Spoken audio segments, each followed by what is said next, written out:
This is the Dragon and the Crow. We were supposed to fly, remember? Still waiting on the wings you promised. I am left with ragged talons and broken teeth from chomping at your bit. I pull back the softest of my scales for your pecking, blood and beak being the comfort I lack. So fill your belly, little bird. I know without asking you have a stomach full of stones and the shiny things you've stolen. I've lost more poems than I have ever written. I know that doesn't make sense, but it will someday. I carry a suitcase of leftovers, hoping to find a way to warm them, or a dog who I think would like to beg, knowing they instead will lay down and pretend not to be staring. I will forget them, or they will steal all of me while I stop paying them any attention, choking down everything without a thought of chewing or how hungry this has left me, and then they will leave, never thinking about it again. But I know you know when you leave I cut all my fucking hair off. I know because I left it in a bag on your father's porch, at a house where you no longer live, but my toes still make holes in the garden where we sit and love the way the moon makes our hair shine like ripples in a pond. No matter where I walk in the woods, I end up in your backyard, where peacocks cry like children.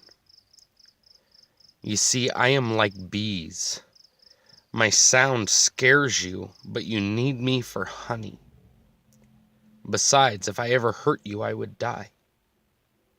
My nest is mathematically beautiful and begs to be removed. My sting easily forgotten with time. You are a flower, so much more beautiful if you had opened up, but it is okay, because you smell so good, and then you just withered away. The beekeeper knows this, and she asks me how it went. All long, pretty dress and corsage.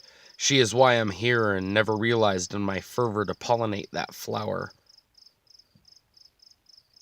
When she took me back to the nest to care for me, I stung her, and she was allergic. I killed her for just a promise of nectar. I can't know why I won't throw these things away. They have obviously spoiled. But I promised I would finish that other half a sandwich, and I keep pushing it back further so I don't have to look at it and be a liar. I pull it out at night and pretend not to stare. The longer it sits, the more toxic it becomes, and I'm begging to get sick on what's left of us. I'm a piece of white bread and you're too much mustard, the only way I like it. We made love so hard our porch caught fire, and in a closet with nothing but shoes and a thief's satchel and you, I found out that you hate yellow.